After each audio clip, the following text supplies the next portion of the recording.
Começa agora pela Rádio Rio de Janeiro, Momento São Joana de Ângeles, um programa que trará a você as lições da espiritualidade.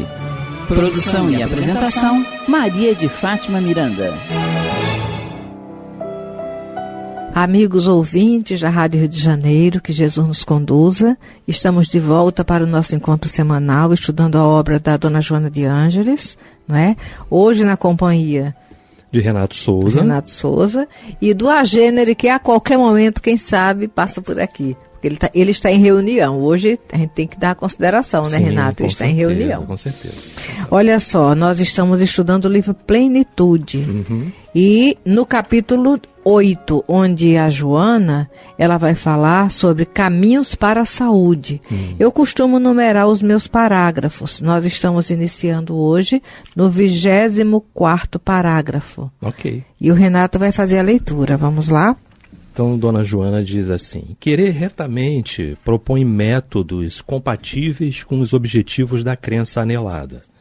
Os meios incorretos não são justificáveis quando usados para fins nobres, porquanto degeneram os ideais que devem permanecer pulcros.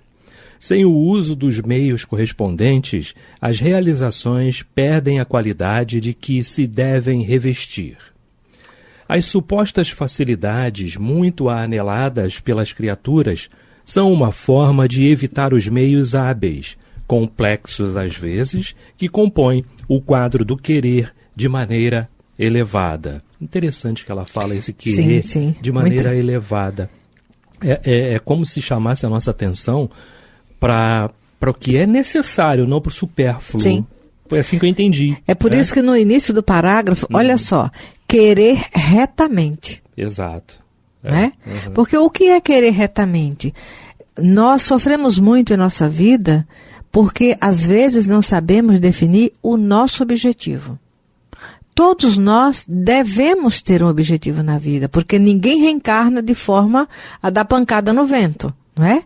Os espíritos, quando nos auxiliam com o planejamento reencarnatório, eles têm um objetivo a ser alcançado. Esse objetivo, por mais que a criatura tenha uma experiência não muito destacada em sociedade, toda reencarnação é sublime.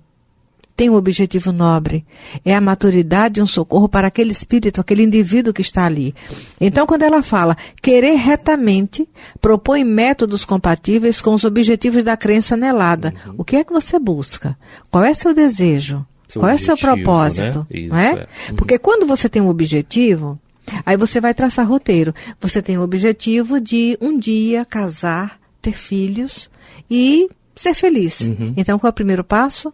Você já vai se preparando, você vai estudar, você vai procurar se capacitar, para você ter condições de um trabalho, para você ter a dignidade de uma casa própria mais tarde, não é? Você tem sempre uma meta para você alcançar. Então, se você pretende casar, formar uma família, ser feliz numa estrutura ajustada, de tranquilidade, sem tanto, você vai enfrentar as dificuldades que a vida trouxer, mas não as que você vai buscar propositalmente.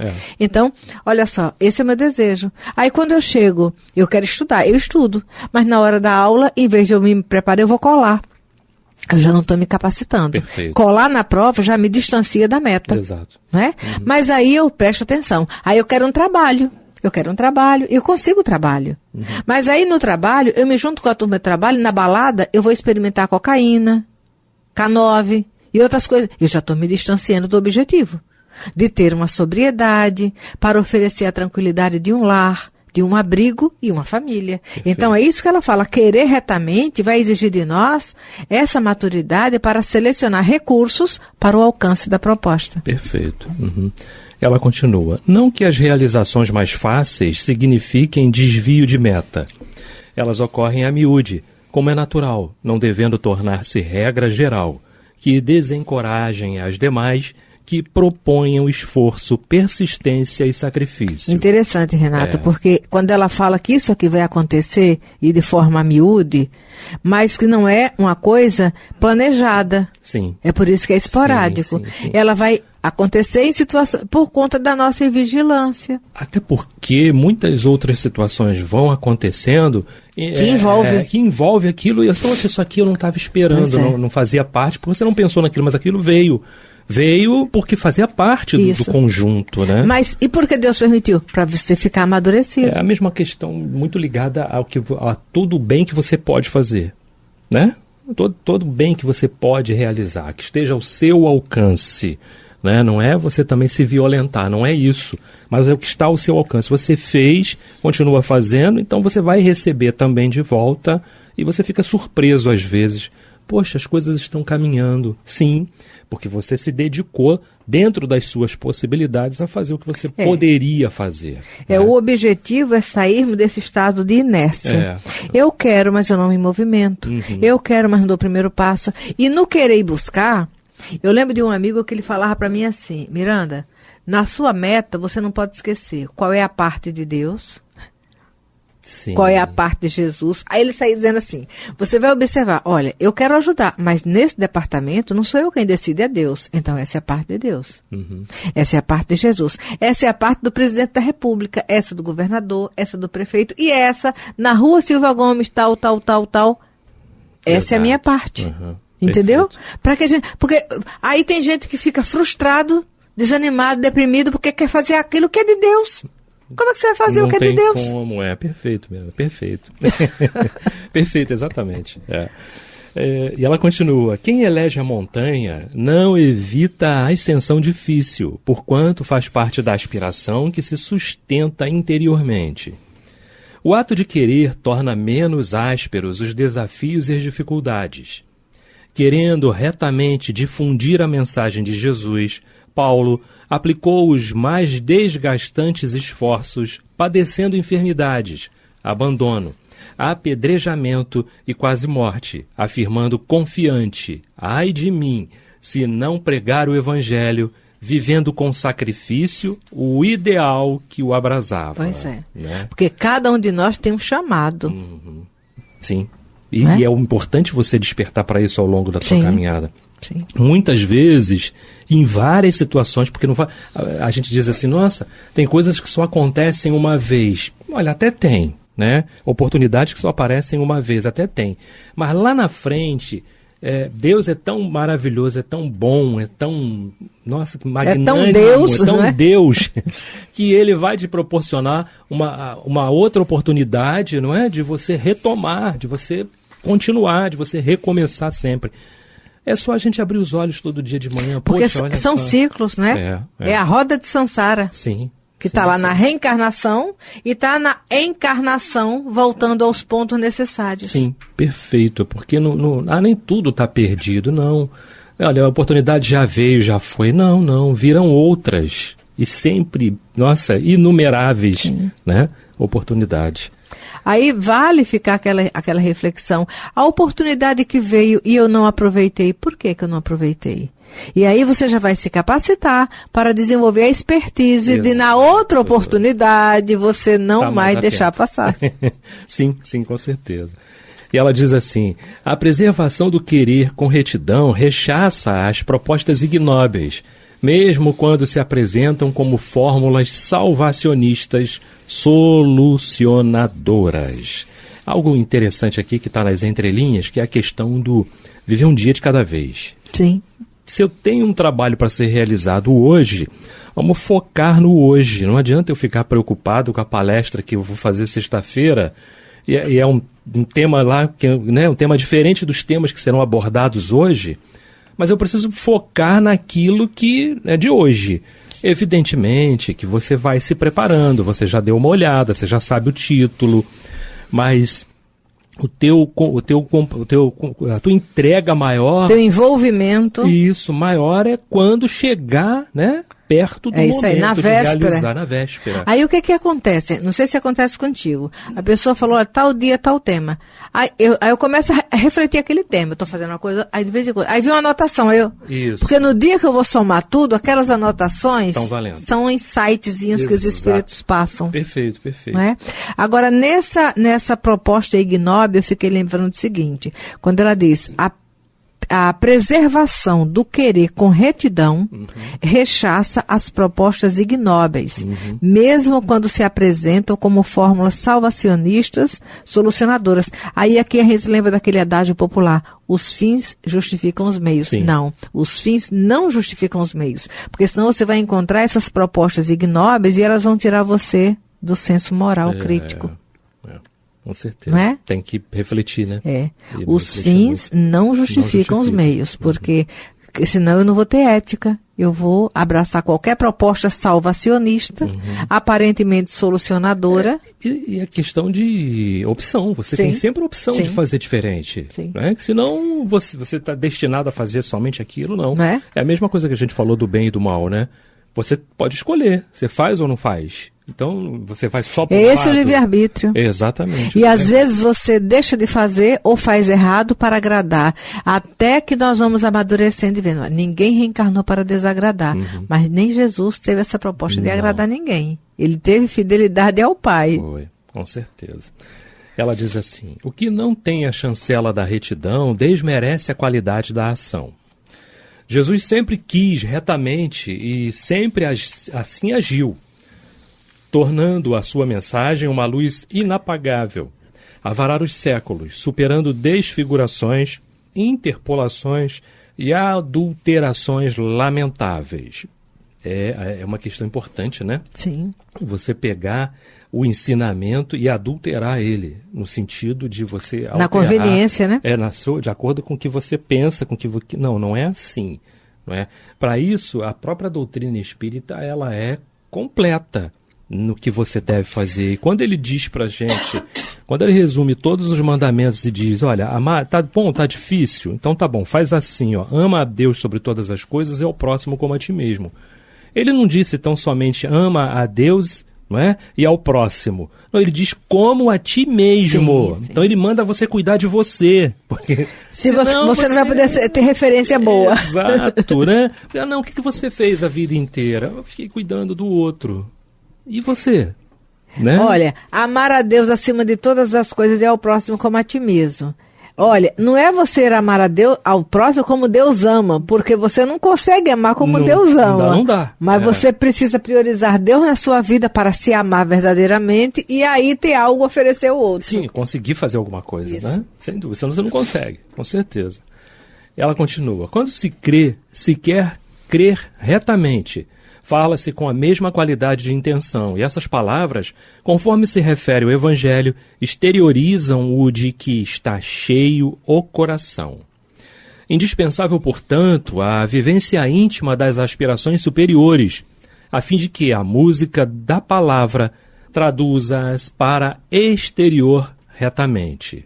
Para o exterior, né? Retamente. Sim. A palavra é valioso instrumento de comunicação que tem entorpecido grandes ideais da humanidade, por não ser fiel aos sentimentos que deveria expressar. Fala-se por falar-se, fala-se por dissimular emoções e ideais, fala-se com objetivos sórdidos e prejudiciais.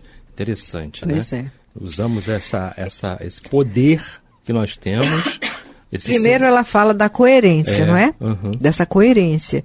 Porque dentro das nossas limitações, vivenciar aquilo que nós idealizamos é o grande desafio. Sim.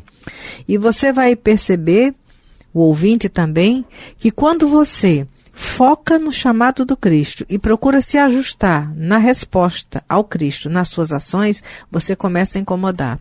Ou você é fanático, é fanático, você tá... Aí você não pode perder o foco. Você vai até compreender. Porque aqueles que antes estiveram contigo nos seus ideais não vão ficar satisfeitos com a sua ausência. E eles vão reagir de alguma forma. Cabe a você continuar agindo com a coerência do seu propósito novo.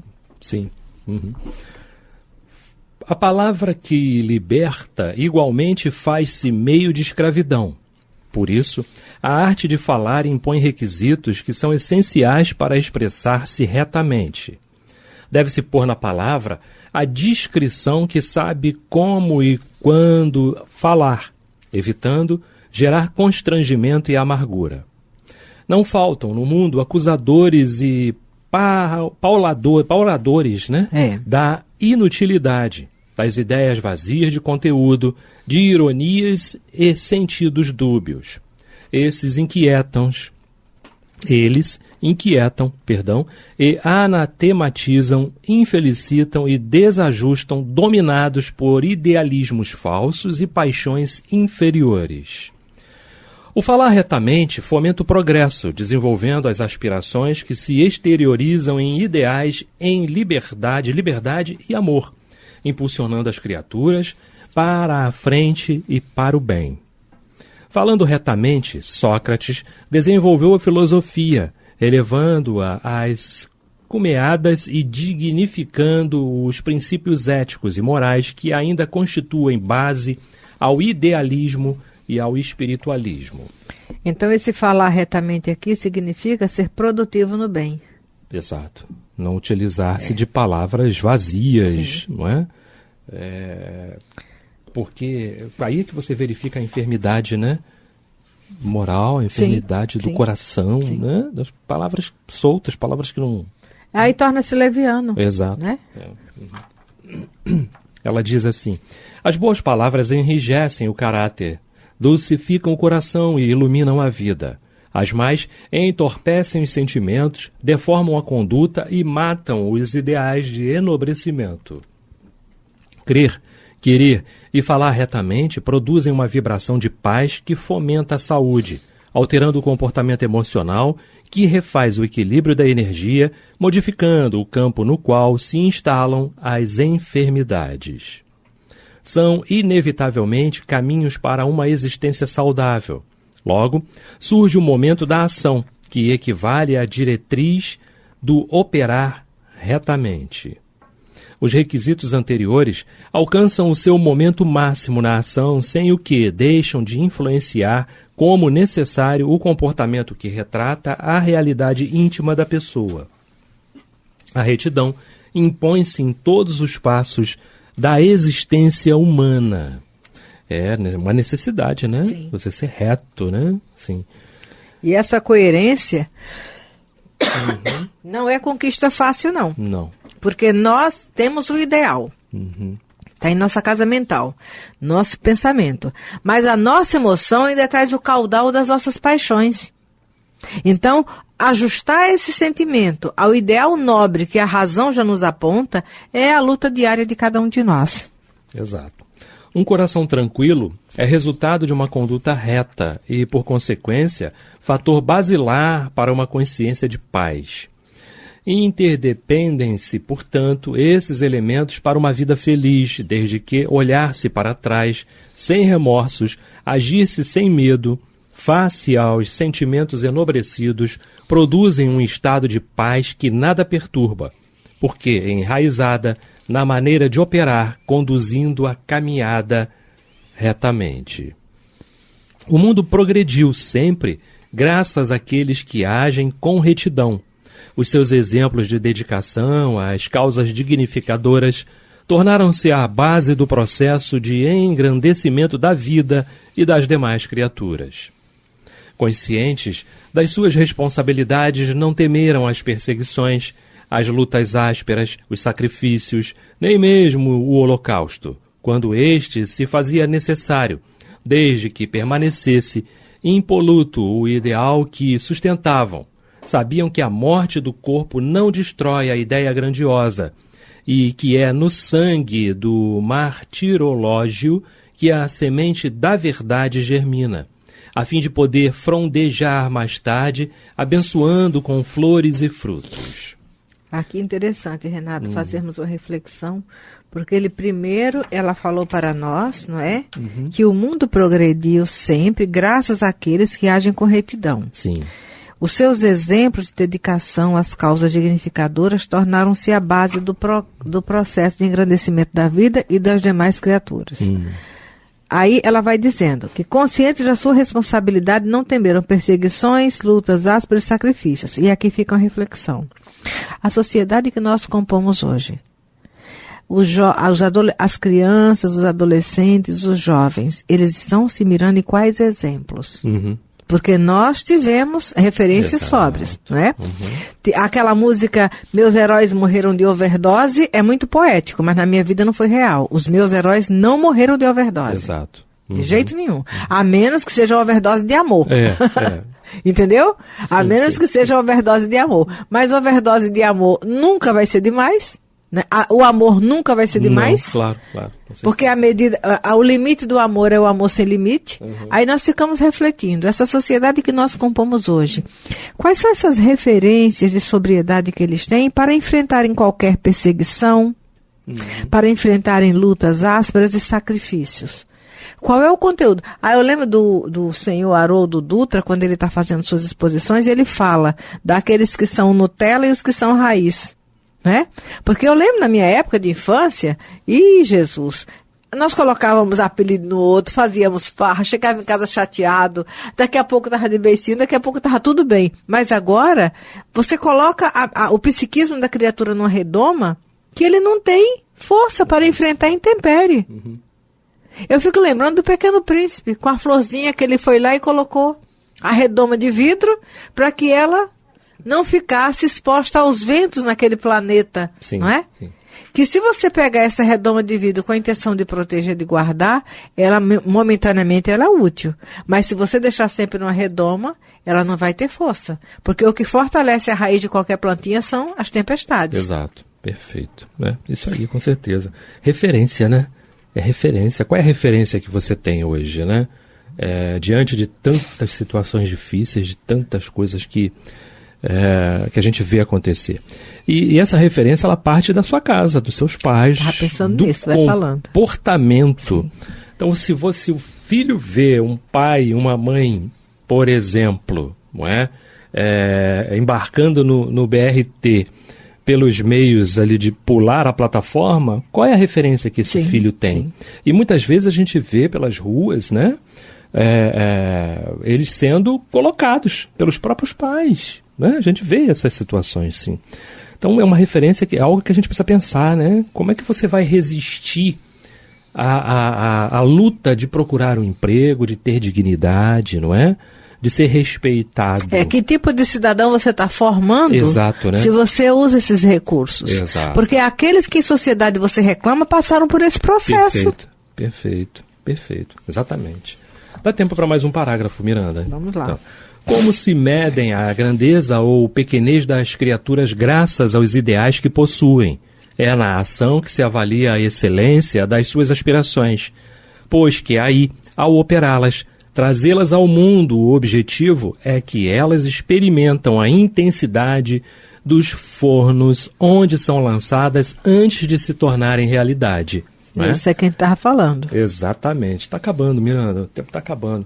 É exatamente o que a gente estava comentando aqui, né? Que a gente precisa passar. E olha, não é difícil, porque dentro da tua realidade, né? Dentro da tua realidade, você pode passar alguma coisa de bom. Sempre pode. Você é capaz. Você é capaz. Por mais humilde, por mais, carente que seja, você pode passar alguma coisa de Aí tem pessoas, mas eu sou tão insignificante. Não. Na sua vida você é significante, por isso que é a sua vida. Exato. Não importa como os outros veem a sua vida, mas é importante que você a veja como algo importante que é verdadeiramente. Claro, você é parte integrante da obra, senão nada Deus mais não faria criou nada sentido. inútil. Exato, né? Se você está ali diante das tuas necessidades, da tua carência, é porque você é capaz de vencer aquilo, né? E de alcançar algo melhor. Eu não digo extremamente superior, mas melhor. Você é gradativo, sem né? dúvida, né? Porque se vier também com facilidade, não tem mérito a conquista. Sim, porque a questão do progresso, né? De que valeria se a gente viesse para cá e já viesse sabendo de tudo, principalmente das coisas de Deus. Não. Você tem a ciência, você tem os caminhos, você precisa retornar para ele. Retornar para ele de que forma? É gradativo, conforme a Miranda colocou muito bem. Né? Prontinho. Miranda, está acabando. Chegamos ao final, que Jesus nos conduza, Renato. Muita paz a todos. A Rádio Rio de Janeiro apresentou Momentos com Joana de Ângeles, Um encontro com as lições da espiritualidade. Produção e apresentação, Maria de Fátima Miranda.